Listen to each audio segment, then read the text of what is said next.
हरे कृष्णा। आज की भगवद गीता क्लास में आप सबका हार्दिक स्वागत है। आज हम पढ़ेंगे भगवद गीता अध्याय 6 श्लोक संख्या 39। एतन्मे संशयं कृष्ण छेतुमर्हस्य शेषतः त्वदन्यसंशयस्यास्य छेता न ह्युपपद्यते। अनुवाद। हे कृष्ण, यही मेरा संदेह है और मैं आपसे इसे पूर्णतया दूर करने की प्रार्थना करता हूँ। आपके अतिरिक्त अन्य कोई ऐसा नहीं है जो इस संदेह को नष्ट कर सके। तो आज हमारे जितने भी भक्ति मार्ग में जो संदेह हैं उसको सिर्फ कृष्ण ही दूर कर सकते हैं और कोई नहीं कर सकता। कृष्ण या कृष्ण के रिप्रेजेंटेटिव जो गुरु परंपरा में जो प्रमाणिक गुरु हैं, वो जो कि भगवान की ही वाणी, जैसे भगवद गीता भगवान की वाणी है, जो भगवान की वाणी को हमारे तक पहुंचाते हैं, उसमें बिना कोई काट छाट किए। जैसे एक पोस्टमैन आपके नाम का कोई चिट्ठी आया है तो आपको वो चिट्ठी एज इट इज़ पहुंचा देगा बिना उसके अंदर कोई काट छाट किए। तो उसी तरह से जो गुरु है, वो जो भगवान का संदेश जो है वो बिना कुछ काट छाट किए आप तक पहुंचा दे, वही प्रमाणिक गुरु है। तो हमको भगवान से यही प्रार्थना करनी चाहिए, बोले प्रभु मेरे को जो भी ये इस भक्ति के अंदर जितना भी जो संदेह है कि भाई मैं कामयाब होऊंगा या नहीं होऊंगा, मैं कर पाऊंगा या नहीं कर पाऊंगा, उसके अंदर आप ही उसको दूर कर सकते हैं। तो कृपा करके, ऐसा नहीं कि गुरु का कॉलर पकड़ लिया, ए मेरे को बताओ। आप साधारण आदमी से टाइम भी जो है वो इस तरह से नहीं पूछ सकते हो। आपको विनम्रता से पूछना पड़ेगा, भाई समय कितना हुआ है, तो वो बताएगा। लेकिन आप उसको दादागिरी करोगे तो कोई नहीं बताएगा। तो ये ऑलरेडी चौथे अध्याय के अंदर 34वें श्लोक में बोल चुके हैं, तद विधि प्रणिपाते न परिप्रश्ने न सेवया, कि गुरु से जो है विनम्रता पूर्वक आप पूछो। भगवान से हमेशा विनम्रता पूर्वक आप पूछो। एक बार प्रभुपाद जी क्लास दे रहे थे, तो उस क्लास में उन्होंने बोला मेरा कभी भी फॉल डाउन नहीं हो सकता। तो उनके शिष्य लोग जो हैं थोड़ा चौंक गए, बोला हाँ, इतनी बड़ी बात प्रभुपाद इतने घमंड से बोल रहे हैं। ठीक है भाई। क्लास खत्म हुई। थोड़ी देर के बाद में प्रभुपाद जी राधा रास बिहारी मंदिर में वो भगवान के सामने, ऑल्टर के सामने खड़े थे और हाथ जोड़ करके भगवान से प्रार्थना कर रहे थे। तो शिष्य लोग उनको ऑब्जर्व कर रहे थे कि भाई क्या कर रहे हैं गुरुदेव। जब वो सब करके अपने रूम में जब बैठे आसन पे, तो उन्होंने पूछा, बोला श्रील प्रभुपाद ये आप क्या कर रहे थे? बोला मैं भगवान से प्रार्थना कर रहा था। बोला क्या आप बता सकते हैं कि आप क्या प्रार्थना कर रहे थे? बोला हाँ ज़रूर, मैं प्रार्थना कर रहा था कि प्रभु मेरा कभी भी फॉल डाउन नहीं हो। तो बोला लेकिन अभी तो आपने क्लास में बोला कि मेरा कभी भी फॉल डाउन नहीं हो सकता। बोला हाँ बोला था, इसीलिए तो मैं प्रार्थना करता हूँ, मैं भगवान से प्रार्थना करता हूँ। बोला प्रभु मेरा फॉल डाउन नहीं हो, मैं हमेशा प्रार्थना करता हूँ इसलिए मेरा फॉल डाउन नहीं होगा। तो कहने का तात्पर्य ये है कि हमको हमेशा भगवान से प्रार्थना करनी चाहिए। बोले प्रभु मुझे हमेशा जो है आपकी शरण में रखो, आप जो है मेरे को प्रोटेक्ट करो, मेरी आप रक्षा करो।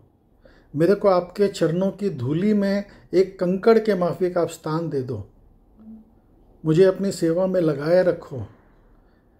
जब हम ये प्रार्थना करते रहेंगे भगवान से तो हमारा फॉल डाउन नहीं होगा। भक्तों के संग में रहोगे तो आपका फॉल डाउन नहीं होगा। तो ये जब तक आप भगवान का प्रसाद खाते रहोगे फॉल डाउन नहीं होगा। ये ABCD है। A फॉर एसोसिएशन, मतलब भक्तों का संग।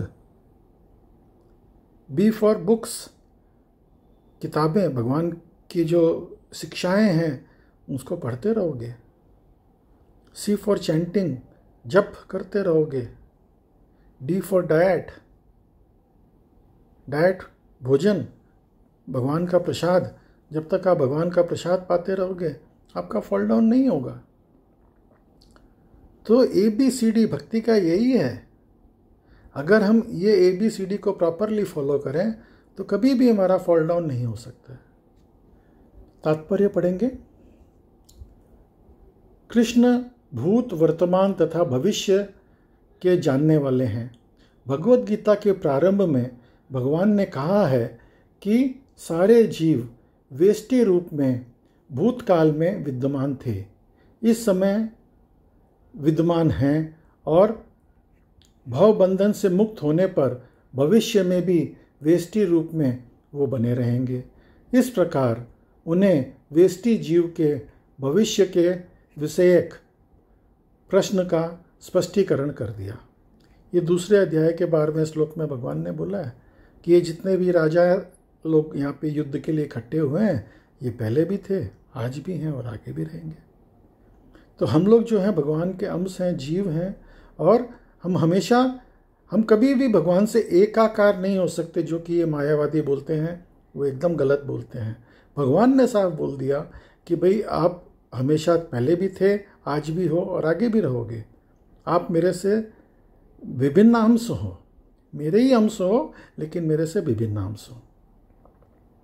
आगे बढ़ेंगे।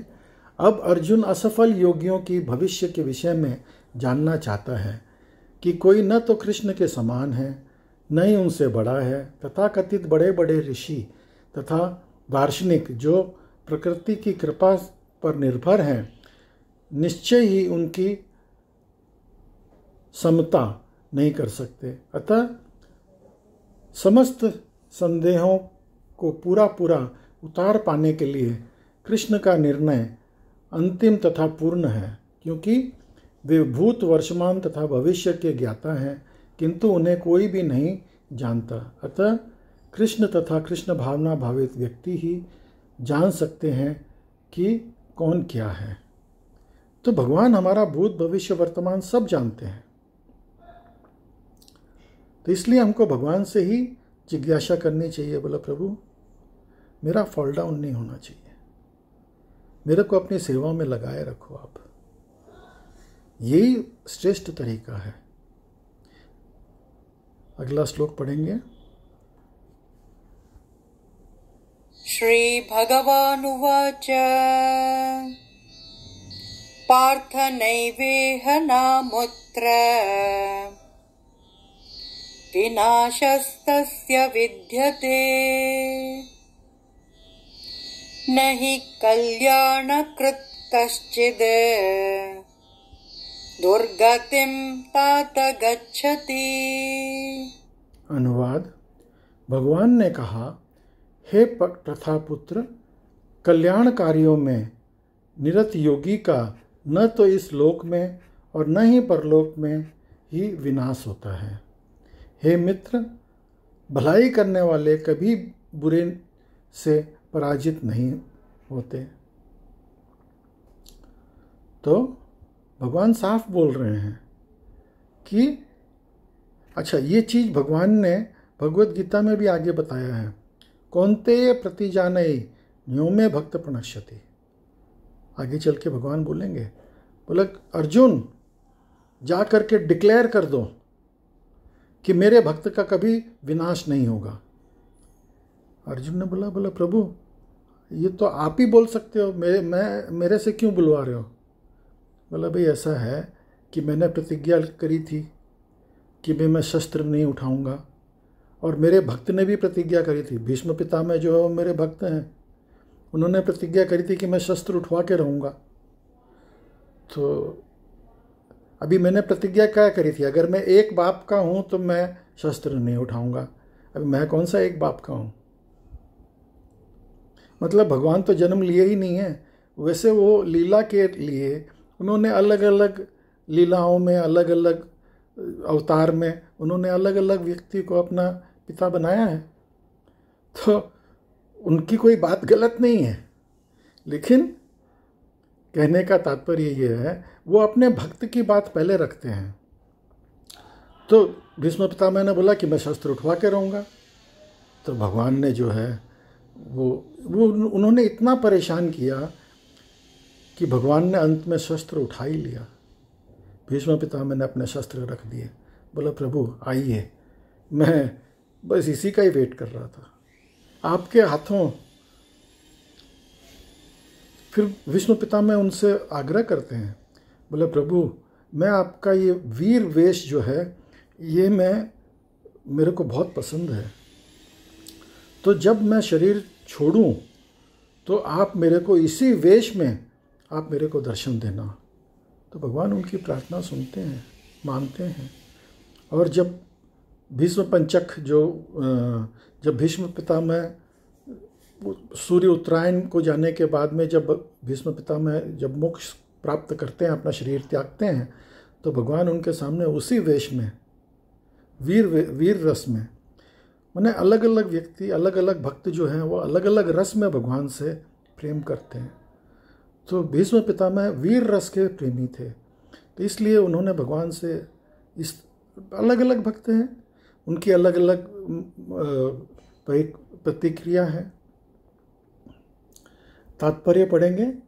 श्रीमद् भागवत में श्री नारद मुनि व्यास देव से इस प्रकार उपदेश देते हैं, यदि कोई समस्त भौतिक आशाओं को त्याग कर भगवान की शरण में जाता है तो इसमें न तो कोई क्षति होती है और न पतन। दूसरी ओर अभक्त जन अपने अपने व्यवसायों में लगे रह सकते हैं, फिर भी कुछ प्राप्त नहीं कर पाते। भौतिक लाभ के लिए अनेक शास्त्रीय तथा लौकिक कार्य है। जीवन में आध्यात्मिक उन्नति अर्थात कृष्ण भावना अमृत के लिए योगी को समस्त भौतिक कार्यकलापों का परित्याग करना होता है। कोई यह तर्क कर सकता है कि यदि कृष्ण भावनामृत पूर्ण हो जाए तो इससे सर्वोच्च सिद्धि प्राप्त हो सकती है, किंतु यदि यह सिद्धि प्राप्त न हो पाई तो भौतिक एवं आध्यात्मिक दोनों दृष्टि से मनुष्य को क्षति पहुंचती है।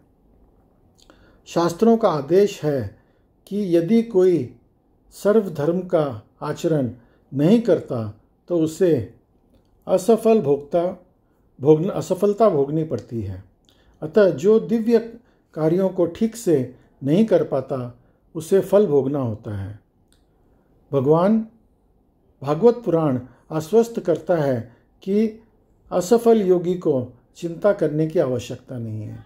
भले ही उसे ठीक से स्वधर्म चरण न करने का फल भोगना पड़े तो भी वो घाटे में नहीं रहता, क्योंकि शुभ कृष्ण भावनामृत कभी विस्मरित नहीं होता। तो इस प्रकार से लगा रहता है वह अपने जन्म में विनियोगी में भी जन्म लेकर पहले की भांति भक्ति करता है। दूसरी ओर जो केवल नियत कर्मों को दृढ़तापूर्वक करता है, किंतु यदि उसमें कृष्ण भावनामृत का अभाव है तो अवश्य नहीं है कि उसे शुभ फल प्राप्त हो। दूसरे अध्याय के 40वें श्लोक में भगवान ने साफ बोला है, नेहा विक्रमन नासोस्ति त्रायते महतो भयात। बोले अगर जो भी इस भक्ति पथ पे एक कदम भी आगे चलेगा तो अगले जन्म में वो उस एक कदम के आगे और आगे चलेगा। ऐसा नहीं है कि उसको वापस से ABCD से शुरू करना पड़ेगा, लेकिन इस भौतिक जगत के अंदर आप चाहे कितना भी पढ़े लिखे हो, लेकिन अल्टीमेट आप साइंटिस्ट ही क्यों ना हो, लेकिन आप अगले जन्म में जब जन्म लोगे तो आपको फिर से ABCD पढ़ना पड़ेगा, क्योंकि वो संचय नहीं होता, वो लॉस्ट हो जाता है। लेकिन भक्ति पथ के ऊपर जो भी आपने संचय किया है वो आपका बैंक बैलेंस परमानेंट है, वो आपका बढ़ता चला जाएगा। इस श्लोक का तात्पर्य इस प्रकार है, मानवता के 2 विभाग किए जा सकते हैं, नियमित तथा अनियमित। जो लोग अगले जन्म की मुक्ति के ज्ञान के बिना यशस्वी इंद्रिय तृप्ति में लगे रहते हैं, वे अनियमित विभाग में आते हैं। और जो लोग शास्त्रों में वर्णित कर्तव्य के सिद्धांतों का पालन करते हैं, वे नियमित विभाग में वर्गीकृत होते हैं। अनियमित विभाग के संस्कृत तथा असंस्कृत, शिक्षित तथा अशिक्षित वाली तथा निर्बल लोग पाश्विक वृत्तियों से पूर्ण होते हैं। उनके कार्य कभी भी कल्याणकारी नहीं होते, क्योंकि वे पशुओं की भांति आहार, निद्रा, भय तथा मैथुन का भोग करते हुए इस संसार में निरंतर रहते हैं, जो सदा ही दुखमय है। किंतु जो लोग शास्त्रीय आदेशों का अनुसार नियमित रहते हैं, वो इस प्रकार क्रमश कृष्ण भावनामृत को प्राप्त होते हैं। वे निश्चय रूप से जीवन में उन्नति करते हैं। तो आहार, निद्रा, भय और मैथुन ये तो जानवर भी करते हैं। हमने अगर मनुष्य जीवन उसमें बर्बाद कर दिया, हो सकता है हम जानवरों से थोड़ा सा सोफिस्टिकेटेड तरीके से करते हो, लेकिन ये उसके लिए नहीं बना है ये शरीर। धर्मो ही एकम अधिको विशेषम, कि इस जन्म के अंदर, इस मानव देह के अंदर अगर हमने धर्म के बारे में नहीं समझा तो हमने ये जीवन व्यर्थ कर दिया। इतना मूल्यवान हमको ये शरीर जो मिला है, बड़े भाग मानुष तन पावा, सुर दुर्लभ सब ग्रंथन गावा। तो उसको अगर हमने बर्बाद कर दिया तो पता नहीं ये मौका दोबारा कब मिलेगा। 84 लाख योनियों में भटक करके ये मौका मिला था। आगे पढ़ेंगे। कल्याण मार्ग के अनुयायियों को 3 वर्गों में विभाजित किया जा सकता है। भौतिक संपन्नता का उपभोग करने वाले शास्त्रीय विधि विधानों के अनुयायी। 2, इस संसार से मुक्ति पाने के लिए प्रयत्नशील लोग। तथा 3, कृष्ण भावनामृत के भक्त। प्रथम वर्ग में अनुयायियों को पुनः 2 श्रेणियों में विभाजित किया जा सकता है, सकाम कर्मी तथा इंद्रिय तृप्ति की इच्छा न करने वाले। सकाम कर्मी जीव के उच्चतर स्तर तक उठ सकते हैं, यहाँ तक कि स्वर्गलोक को जा सकते हैं, तो भी इस संसार से मुक्त न होने के कारण वे सही ढंग से शुभ मार्ग का अनुगमन नहीं करते। शुभ कर्म तो वो है जिसमें मुक्ति प्राप्त हो। कोई भी ऐसा कार्य जो परम आत्म साक्षात्कार या देहात्म बुद्धि से मुक्ति की ओर उन्मुख नहीं होता, वह रंच मात्र भी कल्याणप्रद नहीं होता। कृष्ण भावनामृत संबंधी कार्य की एकमात्र शुभ कार्य है जो कृष्ण भावनामृत के मार्ग पर प्रगति करने के उद्देश्य से स्वेच्छा से समस्त शारीरिक सुविधाओं को स्वीकार करता है। यही घोर तपस्या का पूर्ण योगी कहलाता है। चूँकि अष्टांग योग पद्धति कृष्ण भावनामृत की चरम अनुभूति के लिए होता है, अतः यह पद्धति भी कल्याणप्रद है। अतः जो कोई इस दिशा में यथाशक्ति प्रयास करता है, उसे कभी अपने पतन के प्रति भयभीत नहीं होना पड़ता। तो कहने का तात्पर्य यही है कि अगर हमने भक्ति के पथ पे चले तो अगला जन्म हमको मनुष्य का ही मिलेगा, इसकी गारंटी है। हमारा फॉल डाउन नहीं होगा कि हम पता नहीं शुक्र कुकर पता नहीं कौन से योनि में पहुंच जाएंगे, ऐसा नहीं है। अगर हमने भक्ति का पथ पकड़ लिया है तो हमको वापस से मनुष्य योनि में, कम से कम मनुष्य योनि में तो जन्म जरूर मिलेगा, ताकि हम अपना जो भक्ति है उसको पूर्ण कर सकें, और उसमें भी हमको सुविधा मिलेगी कि धनी परिवार में या पढ़े लिखे परिवार में हमको जन्म मिलेगा, तो हम भक्ति अपने आगे बढ़ा पाएंगे। तो इसमें हमारा कोई नुकसान नहीं है, और इसको करना भी बहुत आसान है। तो इसलिए हमको भक्ति पथ पे पाँव रखने में बिल्कुल डरना नहीं चाहिए, क्योंकि इसमें हमारा नुकसान तो है ही नहीं। अगर हम असफल भी रहे तो भी हमारे लिए फ़ायदा ही फ़ायदा है।